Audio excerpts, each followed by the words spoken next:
Bonjour. Il est le président du Rassemblement pour la Côte d'Ivoire, le RACI, un parti politique qui, dans un passé récent, était très proche de l'ancien président de l'Assemblée nationale. Il a même fait 9 mois de prison pour son engagement politique aux côtés de Guillaume Soro. Mesdames et messieurs, dans ce nouveau numéro de décryptage, nous recevons pour vous l'honorable Soro Kanigui Mamadou, candidat pour la 3e fois consécutive aux élections législatives en Côte d'Ivoire. Avec lui, nous parlerons de l'actualité politique de son pays. Vous avez passé 9 mois en prison pour votre engagement politique, surtout aux côtés de Guillaume Soro, ancien président de l'Assemblée nationale. Désormais, vous êtes libre. Quel commentaire faites-vous de ces mois de détention?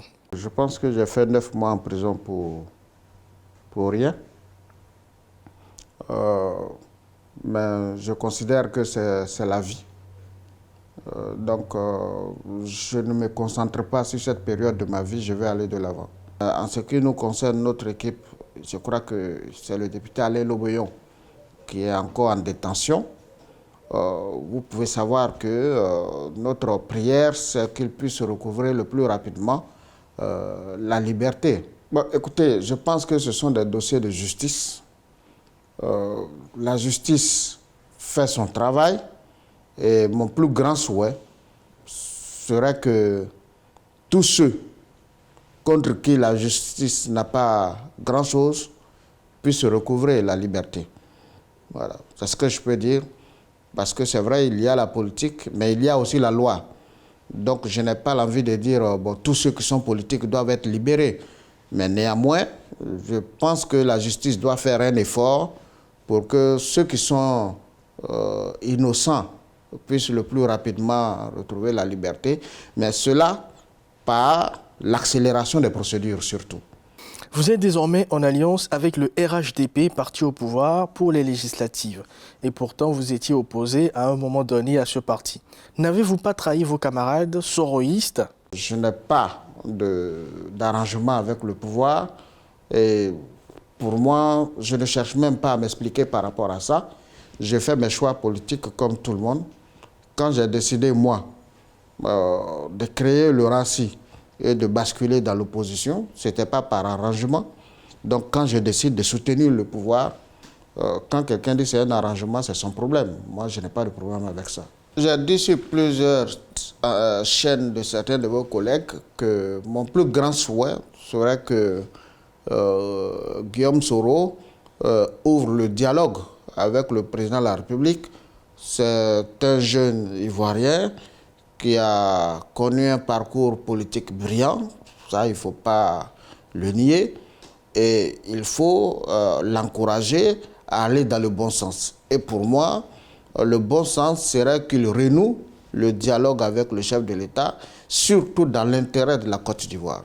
Dans l'intérêt de la Côte d'Ivoire, sinon en ce qui me concerne en tant que Kanigui Soro, il peut revenir auprès du chef de l'État. Ça c'est un fait. Maintenant, une autre situation, est-ce que Kanigui Soro le soutiendrait dans un tel cas de figure? Ça, c'est toute une autre problématique. Et pour l'instant, à l'état actuel des choses, je ne suis pas trop sûr. Comment entrevoyez-vous désormais l'avenir de votre parti, le Rassemblement pour la Côte d'Ivoire, RACI? Je n'ai pas peur de l'avenir. Et puis, en ce qui concerne des rapports RACI-RHDP, je ne sais pas pourquoi j'aurais peur. Si le RACI finit par être, j'ai envie de dire, absorbé par ce qu'on appelle le RHDP, c'est que nous, cadres du RACI, on l'aurait voulu. Dans ces conditions, pourquoi on va avoir peur? Il n'y a aucune peur à avoir face dans ce rapport. Si le RACI demain se dissout et décide de se fondre dans le RHDP, ce serait un choix.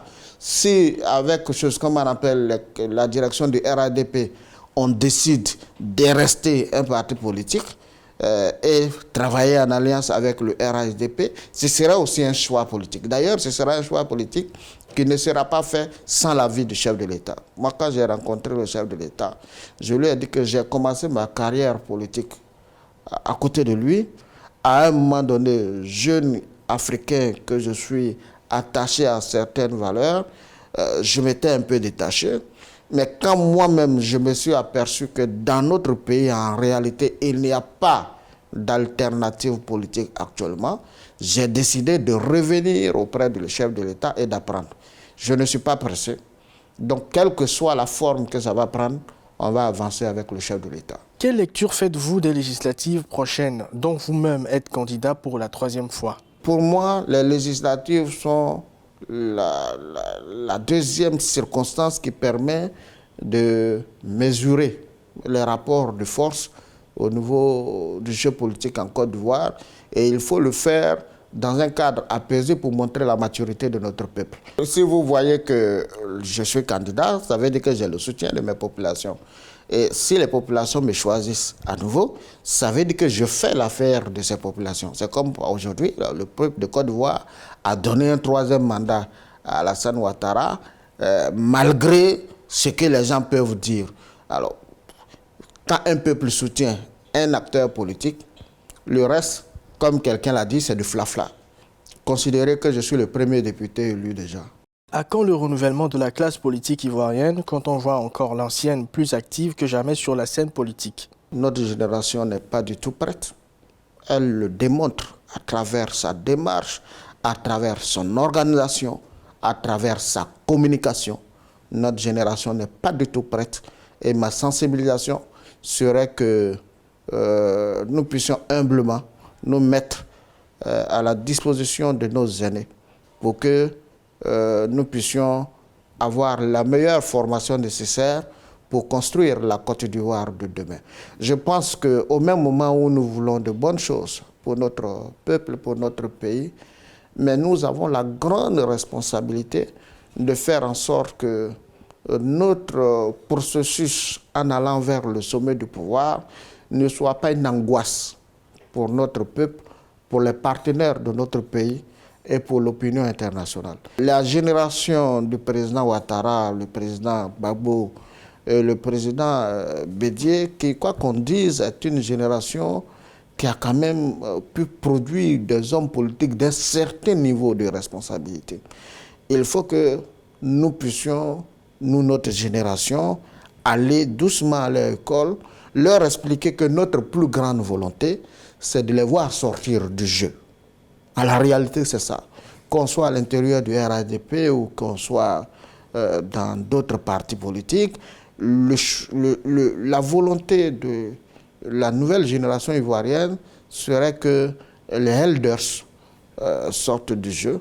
Et il faut, à partir de ce moment, avoir de la courtoisie vis-à-vis d'eux, de la responsabilité surtout, et surtout aller à leur école, selon le choix qu'on fait, qu'on soit partisan de Ouattara, Bédié ou Gbagbo, et faire en sorte que quand ceux-là sortent du jeu, que eux et le peuple de Côte d'Ivoire soient rassurés qu'ils ne laissent pas notre pays à une génération de voyous politiques.